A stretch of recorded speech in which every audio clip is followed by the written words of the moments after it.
Does anybody know where this year went? I literally don't know how it's already 2025. I wish time would slow down some, but it doesn't look like it's going to, so let's just do a 2025 reset for going into the new year. Hi everyone, my name is Abby if you are new here. Welcome back if you aren't. I'm a full-time CPA and I do work a corporate job, but I love making videos. I've been on YouTube for about 8 years and I upload lifestyle sort of themed videos once a week. But in general, I mainly talk about just my 9-to-5 lifestyle, juggling that with being a content creator and living my life, exploring Houston, and I love makeup and books and fashion related stuff too. So if you are new here, be sure to click the subscribe button so you can stick around for future uploads and all the good that's to come in 2025. I know I said in my last reset video that I wouldn't be doing monthly resets anymore. I may try to do them, but I can't promise them every month, but maybe do just like a shorter version of them. We will see, but I did want to at least do a new year reset and very briefly recap my 2024 goals and then move into preparing for 2025, the goals I have set and the different pillars of my life, setting up my 2025 doodle planner, and sharing some of my 2025 TBR and most anticipated reads for the year. Let's go ahead and jump right into my 2024 goals and my reflection for 2024. I just went to look back at my 2024 reset video and I'm literally wearing the same sweater that I was wearing in that video for this. In 2024, my word of the year was restore. I love picking a word for each year to sort of just kind of be my home base. Anytime I'm making goals for the year and planning things out, I want to make sure that what I'm doing is in alignment, or at least will help me get more in alignment with whatever that word is. I really do feel like 2024 was such a restorative year. I wish it didn't go by so fast, but it was seriously such a much needed year of proving to myself that I can be uncomfortable and do hard things, such as quitting my corporate job and working for myself for an entire year, which is a very scary and uncertain thing, especially when you're thinking about finances. And as someone who craves a lot of security and predictability and financial stability, it was very hard for me, but I think it really showed me that if I can, take a chance on myself, I will work hard and I'll make things work, and that I can do hard things. And it was ultimately a really incredible just year of rest. I was busy still. I did a lot of things, but I was nowhere near as busy as I would have been with working a full-time corporate job in public accounting and being a content creator full-time. But it was a much needed break for me, just working for myself and being able to kind of be on my own schedule after 2 years of just working really hard and a ton of hours with wedding planning and my corporate job and being a content creator. Some of the most notable things that I achieved in 2024 that were on my goal list for the year at the beginning of the year were hitting 100,000 subscribers here on YouTube, which just happened recently, being intentional with my job search for a corporate job, which if you've been following along on my channel, then you know I just started a new corporate job, still in public accounting, just at a smaller firm in early December. So I'm only about a month in. I do feel like I was very intentional with the options I had available. Didn't really see myself going back into tax and public accounting, so that wasn't really my intention. So I wasn't necessarily intentional in that regard, but I do think I was intentional with where I ended up based on the options I did have available to me. I maintained a balanced morning routine despite not really having a reason or a need to get out of bed in the mornings. In hindsight, I wish I would have chilled out a little bit more, because I still kept going to 6:30 a.m. workout classes 4 to 5 times a week this year, unless I was traveling, even though I didn't have like a 9-to-5 to be at 9 o'clock in the morning. But I think it was so good for me to maintain that habit ultimately in the long run, because I didn't really have this like rude wake up call when I started my new job of having to like learn how to get up early again or work out in the morning again, because I just maintained that habit throughout the year. I wanted to create and stick to a budget with my husband, which this is the first year that we together as a couple have really done a budget. In the past, I never really did budgets. I just paid attention to make sure I was saving enough. The first year we really like actually looked at what we were spending and actually looked at what we were saving, and it definitely was eye-opening to see where our money was going. So I'm proud of us for sticking to that. I'm proud of myself for sticking to keeping up with my doodle planner. It's hard to buy planners because I don't know about y'all, but every other year that I bought planners in college and early post-grad, I wouldn't really stick to them. I'd start using them at like the start of a semester, and then I'd kind of just move to only using my digital one later on in the semester. I absolutely just love the way that this has helped me to slow down in a purposeful manner. This is the Shop Amanda Rach Lee, or Shop ARL doodle planner, and it has 12 months in it, and there is a habit and mood tracker for every month, as you can see here. And if you watch my monthly resets, then you've seen me fill these out. And it's just really been so great for tracking habits and keeping me accountable with those habits. I'm really proud of myself for sticking to it. It's become such a great way to start my mornings with my corporate job now. Like, I loved starting off my week and kind of just planning out my week when I was working for myself on Monday mornings while I had a YouTube video playing. And then now on my work from home days, I love starting out my work from home mornings with updating my doodle planner. And it's also helped me get kind of into junk journaling in a way, because at the end of each month you have some blank pages, and I love using those to kind of just print out pictures or any little keepsake items I may have. I love using that for documenting memories in a fun way with no pressure. For example, here was my December one I never got to show y'all. I have a napkin from my friend's wedding in Birmingham and these photo strips from my friend's wedding with a little sticker I got from one of the coffee shops we went to in Birmingham for the wedding. I wanted to read 20 books, and as of right now, I have read 34 from what my Fable says, but I think my Goodreads says 32. However, I think I'm going to finish an audiobook today, hopefully. I wanted to get all the formalities and legalities of changing my name and getting married done, which I did. And then the last thing I'll mention that's pretty notable was attending a book club, and that has just like totally transformed my social life in a way, because I started off by going to a local one in Houston that I found through meetup.com, which is just crazy. When I tell people that, they think I'm nuts that I went to a book club that I found online. But then I ended up joining one that my sister-in-law hosts, and I have invited 2 of my friends since to that book club, and then she has some of her friends in it, so it's a nice little blend of both of our friend groups, and it has just been so much fun, and I've looked forward to it every month, and it's gotten me so outside of my comfort zone when it comes to reading, and it's just been such a highlight of this year for me. And to note some things I didn't accomplish and kind of how I'm approaching those things going into 2025, I wanted to follow a cleaning schedule, which I didn't really do. I feel like I really just mood cleaned when I had the motivation to do so, which is fine. But going into 2025, I actually do plan on, or my husband and I plan on hiring a cleaner of some sorts to come out to our house. We're thinking every 2 weeks right now, because my time is so precious and valuable with being a content creator and a full-time corporate girl, and with my husband working in office 5 days a week and me working in office 3 days a week. And we don't want to be soaking up our weekends every other week or every weekend, one whole day of the weekend basically devoting it to cleaning. I just don't want to be spending my time that way. We have a little guest star appearance here. I'm very thankful to be in a position where we can pay for convenience in this situation and use our money to buy ourselves time, because time is the most valuable thing to me. I wanted to journal at least once a month, and I definitely didn't do so. I probably journaled a total of like 15 times this year, but I think that was better than I've done in the past. And instead of putting so much pressure on like actual stream of consciousness journaling and writing out my emotions, I really want to get more into just journaling either on a monthly basis with just kind of noting out my highs and lows from the month on a monthly basis. I kind of love to do that, just to have that to look back on a monthly basis, and perhaps doing that in my 2025 doodle planner on some of the blank pages at the end of the month. I think that will be a better approach to journaling for me. And then also, of course, utilizing junk journaling to document memories. I had several goals related to my podcast in 2024, because when I started out 2024, I still have my podcast, and it actually is crazy because it feels like it's been a really long time since I quit my podcast, which I quit it I think in March of this year. Didn't feel like I had much to contribute to the space. I didn't want to be putting out content just for the sake of saying I'm putting out content. And so I obviously didn't achieve any of those podcast related goals, but I look back on the time of my life when I had a podcast with so much love, and it was something that I loved doing during the time I was doing it. I never want to do something just for the sake of being able to check it off and saying I'm doing it. And ultimately, I just think there's too many podcasts out there anyways, especially in my kind of space. And I didn't feel like I had anything left to contribute, but I feel like during those years I was doing it, what I was contributing was very valuable, so I didn't want to saturate the space anymore. Before I get into my 2025 goals, I thought it would be fun to just go ahead and show my doodle planner setup for 2025. So this year, I have another Shop Amanda Rach Lee doodle planner. This is the denim one. I love having a different texture this year. I had the fuzzy teddy one last year, and this denim one I think is so fun too. So I wanted to switch it up. I will say I did not color in my 2024 reflections page and my 2025 goals page. But getting into my 2024 reflections that I filled out, I just want to note a few things before I get into the 2025 setup. So my highlights from 2024, I just wrote down working for myself for the year, starting a new job, going on my first cruise,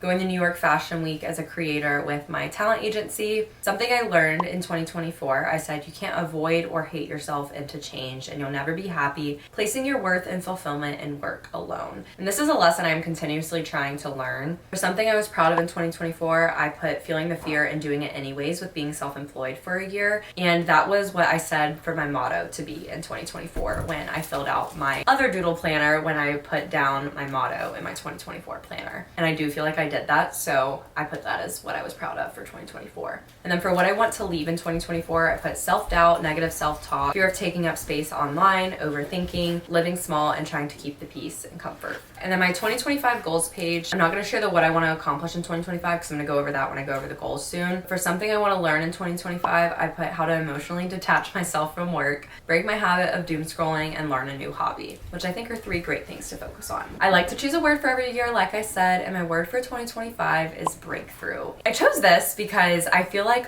a lot of times my words in the past that I've chosen have been very past driven. So like last year, my word was restore, and that was focused on restoring myself from a very troubling few years I had, which was much needed, and I needed to kind of do that restorative phase before I could have my breakthrough that I'm hoping to have in 2025. And then in 2023, my word was heal, I think, if I remember correctly, or that might have been 2022, which was also kind of focused on more things from the past. So this is the first time since I've been doing my word of the year that I'm really focusing on more so present day and looking forward rather than looking back, which I think is big for me because I'm somebody who kind of lives in the past in my head in a lot of ways. So my word is breakthrough, and basically what I just mean for that is I want to have just like this breakthrough with peace and clarity in how I'm living my life, because I've done all this work in therapy and just all this work on myself with figuring out, where my kind of underlying issues are, the things I struggle with,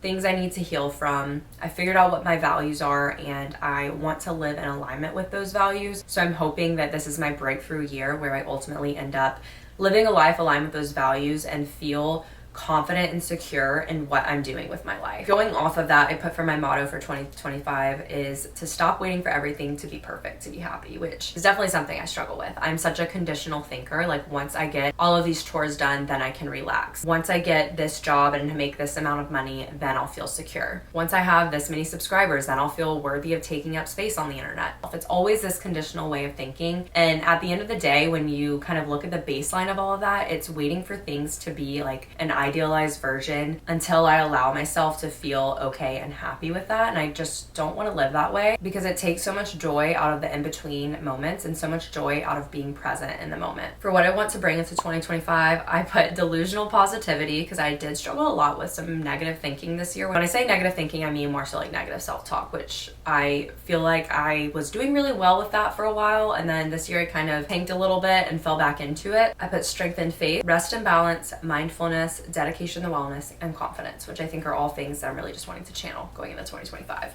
In some of the blank pages prior to setting up my January doodle planner spread, I decided to do a 2025 bingo board. I don't know if y'all have been seeing these on social media, but I saw someone talk about doing a bingo board on TikTok, and then I saw it all over Instagram. I don't know who the original person was who kind of thought to do this, but it's so funny because it took me quite some time of drawing out different bingo boards before I figured out how I wanted to do it and how many squares I wanted to do, because I did a full spread of a bingo board and then I realized that's way too many squares because I didn't want to do it for every single goal. I just wanted to do it for a lot more of the the more specific and measurable goals. And then finally, after 3 pages of trial and error and wasting 3 pages in my doodle planner, I got my 2025 bingo. So I'm super excited to kind of just have this to go back to throughout the year and cross things off as I go. But I also did ins and outs on this page to take up the other part of this page. And my ins, I have dressing in what I feel best in, doing a variety of workouts, planning out purchases, delusional optimism. If it's not a hell yes, then it's a no. Doing daily tidy ups, having a clutter-free space, using my free time for hobbies, drinking less alcohol, spending time in the sun, and living and deciding in line with my values and goals. And then my outs, I have doom scrolling, over-consuming clothes and makeup and buying in the trends, negative self-talk, and comfort in being a victim, which basically just means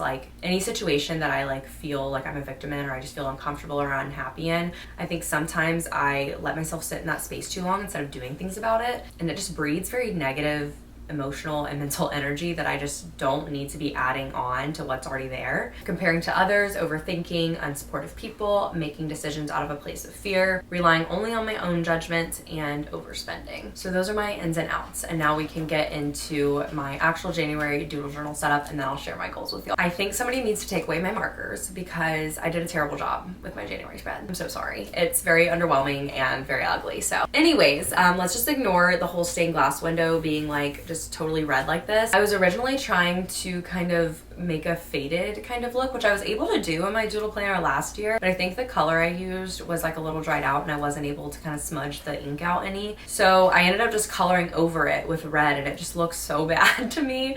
So let's just ignore this, but I really love this stained glass kind of setup and I think that it's really beautiful and it was very detailed and very intricate, so it took me a really long time to color it, but I love the quote that's on the front, "Old ways won't open new doors." I think that's such a good mindset to keep going into 2025, thinking about the things we want to change, things we want to keep the same, and remembering that anything that we've done before that hasn't worked isn't going to cause or initiate change going forward. My monthly spread looks kind of better, a little bit better. I had really no rhyme or reason to the way I was coloring. I was originally going to use kind of pastels for the stained glass, but then I was like, stained glass needs more vibrant colors. So I ended up choosing just like the most vibrant markers I had and hoping that they all look good together, and they didn't. Going on to my habit and mood tracker, which doesn't look too terrible. I did my normal habits that I've been tracking kind of the last 6 months of the year. If y'all have any ideas for other habits to track, let me know, because I feel like I should change some of them up because some of them I built the habit, so I need to stop tracking it because the habit's there, you know, and the whole point of the habit tracker I feel like is to help you get into the habit. But I just can't think of anything else outside of these things I feel like that are easy to keep track of at least. So I have making dinner at home, having coffee at home, reading, exercising, keeping my screen time on social media under 2 hours, going on an evening walk, posting on TikTok, posting on Instagram, and then sleeping over 7 hours. And that's my setup for January. Now going into my 2025 goals, I divided things up into 4 pillars. So we have financial, health and wellness, lifestyle/personal, and then work/career, which is basically like my actual corporate job and YouTube and content creating related things. I will say with a lot of these goals, I did my best to actually mention the goal and then kind of mention what I'm going to do to help myself reach that goal instead of just putting the goal down, or what habit I'm going to implement to help me achieve that goal. Because just putting the goal down and not really like thinking of a way you're going to achieve it or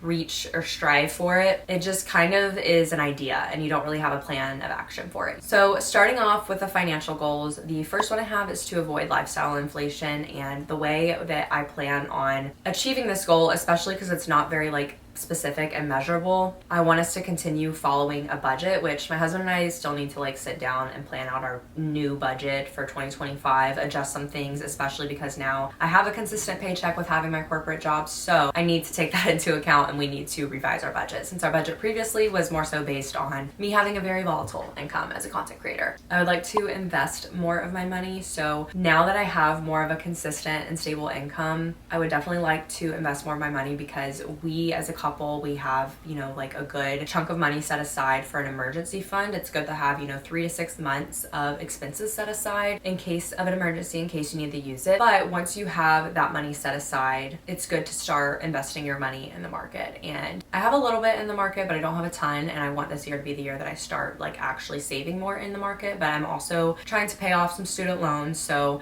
I will be focusing on the higher interest loans I have. And none of them are even that high. They're like not even 5%. They're like in the high 4s, but still every little bit counts going into the market. I don't have to invest like a ton at once. So I kind of want to set up, once we set up our budget, a specific amount to put aside for investing each month, do a specific amount from my paychecks, but then do a specific percentage from my content creation income, since that's a little bit more volatile. And that's how I plan on investing more this year. Another goal is to primarily live off of one of my incomes, which when I say that, I mean like my husband with his job and then me with my corporate job, us just living off those incomes, and then my content creating money just being able to save at least 80% of that. That is how I lived when I first started my corporate job in 2022, and that is one of the reasons why we were able to buy a home when we were able to, because I was able to live just off of one of my incomes, which I lived off of my content creating income at the time, which I think it was a little bit higher than it is now, and then I just pocketed pretty much all of my paychecks from my corporate job, except for like the first 2 months of my job, I think. And I was able to save so much money because of that, which I'm so thankful for. And I'm definitely making a lot more now than I was when I first started my career in my corporate job. So with that being said, we can definitely live comfortably and save a lot with our corporate incomes combined. But with my content creation income, I do anticipate it being probably a little bit lower than it has been in the past, just because I think I'm going to be busier with my corporate job in ways and just have more responsibility. And I'm trying not to just like run myself into the ground with doing both. So I'll likely be accepting less sponsorships, I'm guessing. And with that, I think that it would be good to just save as much as I can. So I want to save at least 80% of that money. And then I have to have an over 800 credit score. I'm literally so close to it. I think I'm at like 793 or 794 right now. If I remember correctly, I think I went over 800 at the beginning of this year. But then I opened a new credit card and I got an Amex, which I needed to do because all I had was a Discover card, which Discover cards are like okay starting out, especially the student card, which is what I had. But I wanted to have another card that would have more beneficial points and reward system, and I felt like the Amex Gold card had that. So I ended up getting a new credit card, which made my score go down, but it's climbing back up. We're almost there. So I just think it's like a cool thing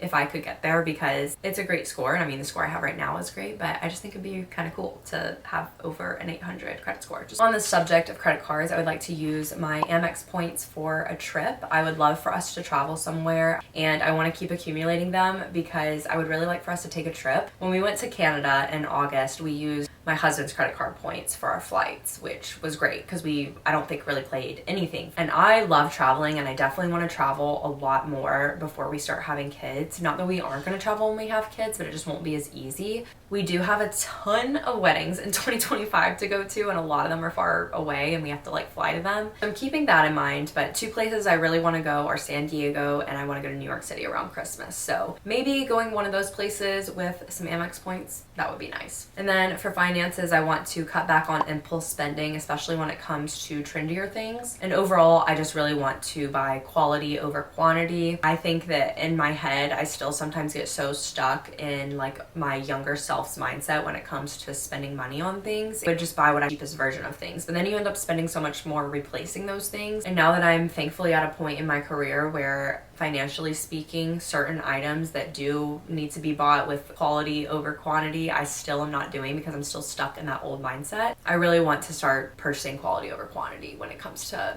specific things. In a way, I'll help myself with not buying into trends and just to control any impulse spending is following the 2-week rule. This is something I kind of have always done. I slip up every now and then though and don't follow it, but the 2-week rule is basically if you see something you want, put it in your notes app and a list on your phone. Just keep an ongoing list of things that you want, add it to the list, and then revisit that list every couple of weeks. And if you haven't really thought about that thing anymore, then you probably didn't really want it. You were just intrigued by it or the idea of it. So you can remove it from the list and control the impulse spending that way. And you can help yourself plan out your purchases that way too, because then you can see the things that you're really thinking about and really do want. Now going into the health and wellness category, the first one is to average 10,000 steps a day. I'll just track this with my Oura Ring. I don't really know how accurate Oura Ring is with steps and everything. I don't really care. I'm sure it's within a reasonable amount of accuracy. I really love going on walks and I just want to maintain going on walks more. So I want to start with averaging at 10,000 steps a day because when I was working from home and working for myself,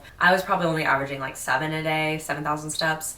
So I want to work up to 10,000, and I think it'll be a lot easier now that I'm going in office 3 days a week. But I'd like to gradually build that up to like maybe 15,000 too if I end up getting the 10,000 pretty easily. And then I have to diversify my workouts, and really I just have this on here to keep things exciting. I am like 7 classes away from 400 classes at F45. I started going to F45 2 years ago and I absolutely love it, and I still do love it, and I still plan to go to it. With my job, I have Gym Pass. I think it's called Well Hub now, which basically just allows you to go to a bunch of different studios for one price. And I want to take advantage of having that while I have it. So I would like to diversify my workouts and try out maybe some yoga sculpt classes, some different Pilates classes, go to more spin studios, all that stuff. Especially because I'm switching around my workout schedule and I'll likely be working out on Saturdays now, and I used to not do that. I think Saturday is such a fun day for like trying out new classes because I don't have to worry about like traffic and stuff or work getting in the way. So that's kind of my plan there, is to dedicate my Saturdays to being like my trial day for new studios and stuff. I want to improve my flexibility. I have just felt myself with getting old. I'm just getting like more and more stiff and I really hate that. So I want to maintain my flexibility and definitely improve it because there's not much there right now to begin with. with. So I want to do that by going to yoga and doing yoga more often. And I can go to yoga classes, but I've also found that I really love just getting up in the morning on maybe like Mondays where I'm kind of just trying to ease into the week and doing a video on YouTube at home in the comfort of my own home, so I don't have to take the time to go somewhere. And I think that'll especially be helpful for me during busy season when I'm not wanting to take a ton of time out of my schedule to drive places. It'll be really helpful to just do something like that at home. I really want to lean out some this year. I definitely put on some weight, which is totally fine. I'm not sitting here complaining about it or saying that like gaining weight's a bad thing. I'm not saying that at all. In 2023 though, I feel like I was at like my peak and at my best like physique and like performance, and that probably had to do with the fact that I was like getting married and I like knew I needed to fit in my dress, which I didn't even do anything crazy. I just had a very balanced diet with like 80% healthy foods and like 20% indulging. And I don't want to lean out for purposes of just the way I looked. I really just felt so strong and so healthy. With wedding planning, working a full-time job and being a content creator, my energy levels were insanely good, and I think it's because I took such good care of my body when it came to exercising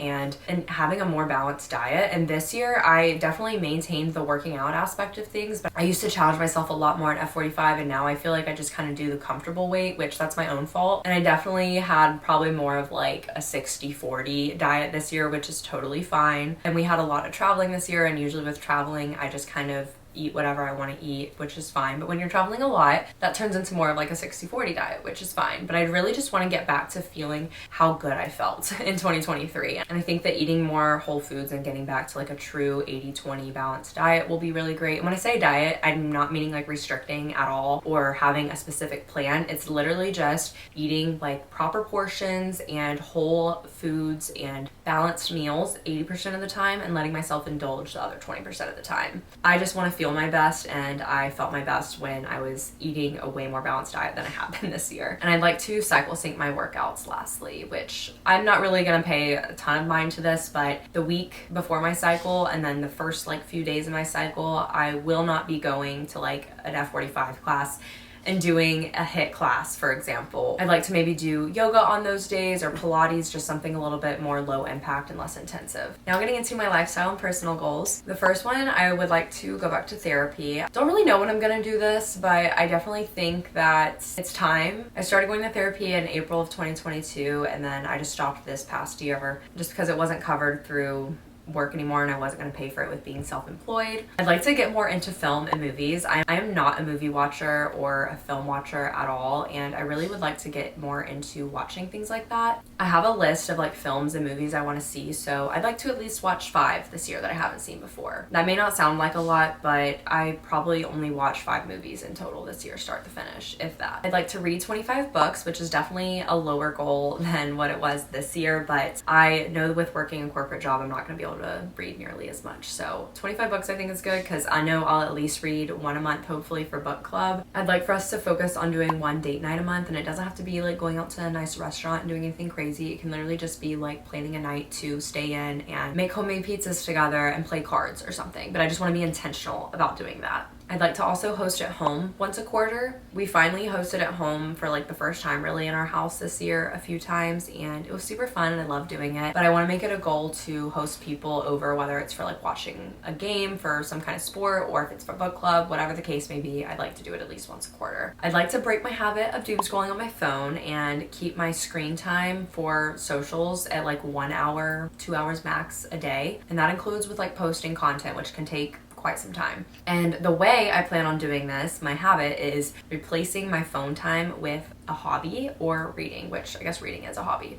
And I'm not gonna let myself scroll on the couch or when I'm laying in bed. And I think that that will be really helpful, because I've always just said stop doom scrolling as like a goal of mine, but I'm not really identifying a plan of action for how I'm gonna do that. And I think that me setting rules and saying, okay, I'm not gonna scroll when I'm on the couch or when I'm laying in bed is really gonna help me achieve that goal, because I know what I need to do to keep myself from doing that. And then I have to travel somewhere new, which I always put this on my goal list, which I am going to somewhere new literally on January 2nd. So this one will be my first goal achieved for the year. I'm going to Park City, Utah with my in-laws, and we're going skiing, snowboarding. So I'm super excited for that, because it is my first time doing that, my first time going somewhere that's going to have a lot of snow. The most snow I've seen was like 2 inches when I lived in Tennessee a long time ago. So I'm looking forward to seeing like a true snowy area and snowy mountains, because I I really have never seen that. I want to live more authentically and in alignment with my values, which I'll do this by making decisions based off of my desires and my values and goals, not from a place of fear, which is something I continuously struggle with. And what I mean by this is I'm not going to decide on something or do something because I'm scared of something happening that's like a hypothetical. An example of this would be like me getting a corporate job because I'm scared that I'm not going to be able to make being a content creator work. That is making a decision out of fear and out of a hypothetical. That's not what I did, by the way. I'm just saying that's like a good example of it. I really want to cut back on drinking. I am going to kind of do dry January, but I'm going to take it from like when I get back from my trip and vacation with my in-laws to a month from then. So this is something I feel like I overindulged in for myself, at least for this like last half of the year. I feel like I was really fine with like drinking in moderation in the first half of 2024, but the last half, I think just with all the trips I went on a trip somewhere literally every month from like July on, which I normally don't do. And there was a lot to celebrate and it's all great things. And I don't necessarily like get belligerent when I drink, but I have noticed just a difference in the way my body feels, the way I sleep, the way I just feel overall from drinking like 2 to 3 drinks on Friday night and Saturday night, multiple weekends a month. That has been something I noticed a stark difference in 2024 compared to 2023 because I did not drink a lot in 2023 at all. So I really want to cut back on that. I don't want to necessarily say I'm sober curious because I love a margarita and I love a good glass of wine from time to time. And I feel like the second I say I'm sober curious, people are going to be like, why are you drinking anytime I like decide to have a drink? But after our trip, which I'm going to even try not to drink a ton on our trip because I don't want to feel like crap because I know I'm going to be in a higher altitude and everything, so I'm going to have to deal with that as is. And I don't want to add like being hungover or not feeling well on top of that. And it'll be important for me to stay hydrated with snowboarding and everything. But I'm sure that a few of the nights we're there, I'm probably going to have like a drink at dinner, which is fine. So when I get back, I really want to take like January 7th when I get back until February 7th and just not drink any, hopefully, and stick to that. Even though I was like never even really hungover in 2024, I never really drank that much. Like I said, it was just the frequency at which I was drinking in the last half of the year that was just too much for me, even though I wasn't drinking a lot when I was drinking for the most part. And then I have to invest in my spiritual journey. I would like to explore churches. We went and tried a church early in 2024 and we never really went back, but it was pretty far from us, and I've gone to church with my in-laws a few times and I do really like where they go, so I'd like to go more. And it's definitely something that's been hard for me, but I'd like to start a new devotional as well, and that's kind of another way I plan on investing in my spiritual journey. I'd like to continue doing social media detox days once a month. I did this most months of this year. I didn't do it every single month, but I did do it most months. So it's something that I really enjoy doing, and it's so good to just take a day to be completely off socials. I'd like to try out a new hobby. I don't know what. I think junk journaling is something that is kind of new to me. It's not totally new to me because I did dabble in it in the end of 2024. That could be one, but crocheting I think could also be one. But crocheting almost seems like too time consuming for me. And with trying a new hobby, I also think it'd be so fun to like go to like a writing workshop. I looked up writing workshops in Houston at the beginning of 2024 when I just like kind of wanted to stimulate myself in another way outside of like being a content creator, since I wasn't working a full-time job, and I never really found anything to get into because I didn't want to do anything that was like too serious. I wanted to do something a little bit more casual, and everything I found seemed really serious, but I think it would be really cool to go to. I've always loved like writing, and when I was in elementary school I always did like the speech competitions where you like wrote a speech and you would go give them and they would be judged, and I always was so involved in those. I loved my classes in high school where we wrote essays. That might sound crazy, but I loved them once I learned how to write them. And I think that could be like a fun hobby to do and a great way to meet other people. I want to maintain my doodle journal, so keep up with my habit and mood tracker and the monthly highs and lows that I mentioned doing earlier. I'd like to lean into my personal style more, really focus on quality over quantity, like I said, and follow wearing what I feel best in rather than thinking I need to dress in like trendy ways. And then last but not least, I have to volunteer. I definitely love volunteering, especially around the holidays. This year we did the food bank, and I would like to do that again this upcoming year, but I'd also like to go somewhere new. And then last but not least, getting into the work and career section, the first thing I would like to work on in 2025 is just being and feeling more confident in work. The way I plan on achieving this is not being afraid to ask questions, because the more I let myself just kind of guess on my own how things should be and not just ask questions when questions need to be asked, I'm literally keeping myself from gaining more knowledge, and gaining more knowledge is what's going to help me feel more confident at the end of the day, you know? And I'm not scared to ask questions, but I think sometimes I'm just so, oh, I need to figure this out on my own, because there's just like this uncertainty with being a new senior in like a new role. How much do they expect me to know? Because I don't want to ask something that's going to reveal that I don't know something that they expected me to know. And overall, just improve my technical knowledge is another way that I can help myself feel more confident at work. Especially coming out of being out of like the tax world and accounting world for a year, I'm definitely dealing with some imposter syndrome and overall just feeling a little frazzled, thinking that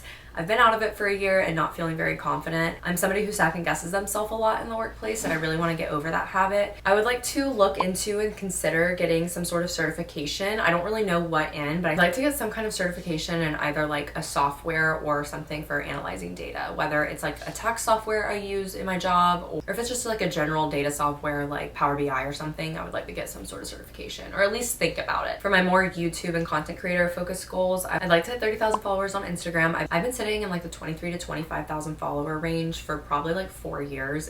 And the way I plan on striving for this is by engaging with my community a lot, because I really want to have a strong community. I feel like a lot of my followers just like don't engage with my content, and I want to try to post every other day. I'm not really gonna take that seriously, since this is ultimately not my full-time job at the end of the day, but it is something I want to strive towards. I'd like to hit 110,000 subscribers on YouTube and maintain my once a week uploads, which I think is doable. 110,000 seems very reasonable. And then I want to create more content within the beauty and book niches across all of my platforms. So if that's something that sounds interesting to you, let me know. Those are all of my goals for 2025. We've been yapping for a while. I would really like to keep yapping though and tell you all about my most anticipated reads for 2025. This is not my full TBR. If you want to see my full TBR, you can go to my Fable account, which I will have linked down below, and my Goodreads, which I'll also have linked down below. I don't update my Goodreads as frequently. If I'm going to update like my TBR list, I'm running the Fable first. The first book I have is Kingdom of Ash, which is the last book in the Throne of Glass series. I'm currently doing the tandem read right now, which is reading the 5th and 6th books at the same time, and I'm loving it. It's definitely a lot, but I'm loving it, and I'm only about 25% into it. I'm really excited to finish the series though, because I've been reading it for a hot minute. I think I started reading it in March of 2023, and I've just like slowly been getting through the series, but I wish I would have done it all at once. I've said a few times that I'm glad I did it spread out, but in hindsight, I'm not. I wish I would have just powered through the series all at once. I didn't have time to do that last year though. After I had started reading the series, I should have just waited to start the series until I wasn't working in corporate jobs, so I could have just hammered through everything at once. Next is Beartown by Frederick Bachman. This novel follows a hockey team in a small town, and the hockey team is kind of like the backbone of this small town. And the book follows a bunch of events that lead up to a violent incident involving 2 of the teenagers on the hockey team that ultimately impacts basically everyone in their community, their families, their friends, their hockey team. I think I'm probably gonna read that sometime in the winter, because it just seems like a good wintry read. Next, I have the Crescent City series on here, which I think I probably will wait until fall of 2025 to start, just to give myself a break after finishing Throne of Glass. And that is also by Sarah J. Maas, which is another fantasy series. And then I have The Secret History by Donna Tartt, which has been on my TBR for a hot minute, and I have yet to read it. Dark academia is like one of my favorite just vibes and overall genres like ever. When I was in high school and college, I was literally obsessed with all the Tumblr accounts that had dark academia kind of vibes and aesthetics. And I don't know what it is, but I just like love the idea of that in a book too. But this is a thriller about a group of college students at an elite New England college who end up going beyond the bounds of normal morality and slip into evil. Next is The Lovely War by Julie Berry, which is a historical fiction. This book is set during World War I, and it follows 2 separate couples and their kind of like love stories during the war. But then it goes 30 years later to World War II and involves some Greek mythology with the Greek goddess Aphrodite. This book just sounds so interesting and unique,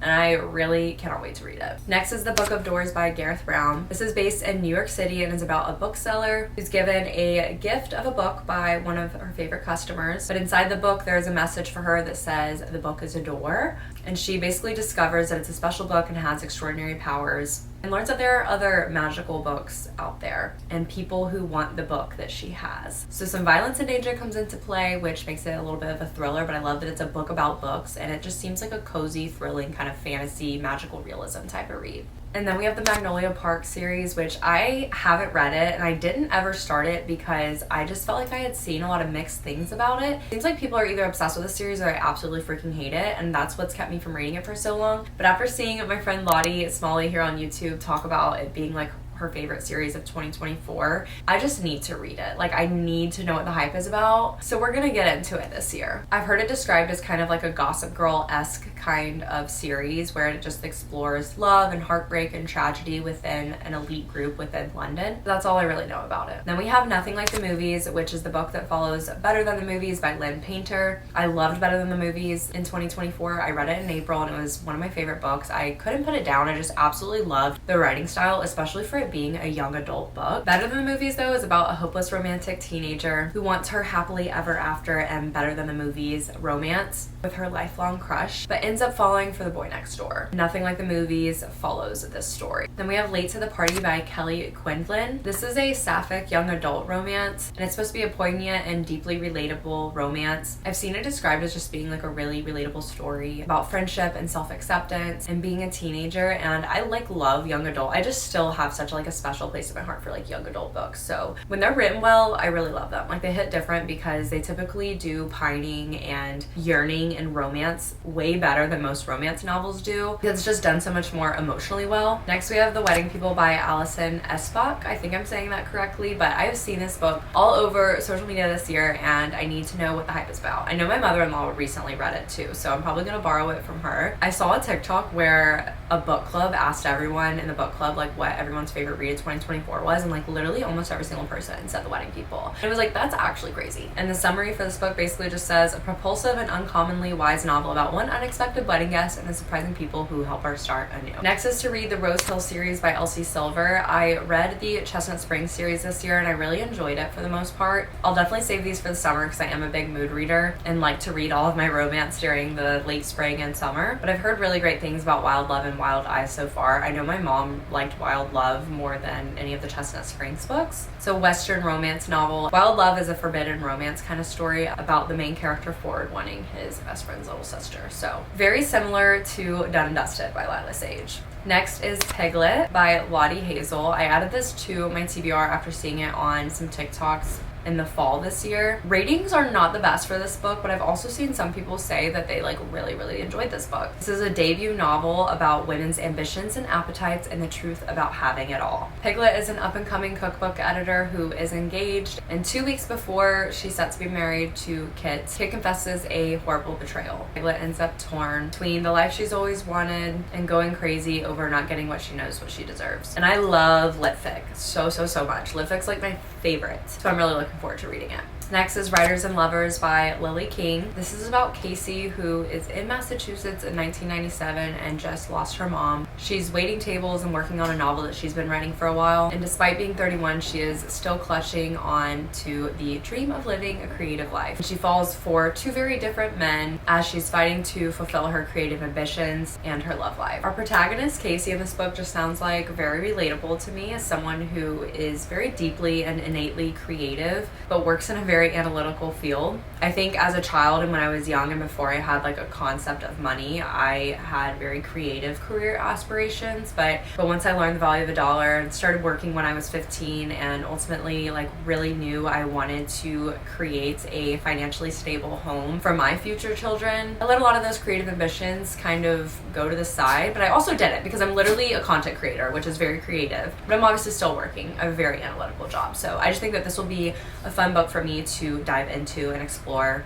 I say fun, but it may be kind of painful, so we'll see. And then I have Normal People by Sally Rooney. I've actually never read a Sally Rooney book. I know, it's so bad. I don't know why I haven't. I just have had her books on my TBR for so long, and it's just not a book that I've gone to read. But I know Sally Rooney writes lit fic. I also want to read Beautiful World, Where Are You, and Intermezzo, so I will definitely get to those as well. But I put Normal People only on here because it's really the first one I want to read. And I've seen a lot of people say that one of my favorite books ever, Talking at Night by Claire Daverly, that I read in 2024, is very similar to Normal People, so I definitely am looking forward to reading it. And then there are some new releases from authors that I have read before that I really am looking forward to reading. So these are books that aren't out yet. Say You'll Remember Me by Abby Jimenez, Great Big Beautiful Life by Emily Henry, Deep End by Ali Hazelwood, Atmosphere by Taylor Jenkins Reid, which I am like so sad for. I literally cannot wait because Taylor Jenkins Reid is probably like my favorite author, one of my favorite authors. Wild and Wrangled by Lila Sage, which is going to be wrapping up the Rebel Blue Ranch series.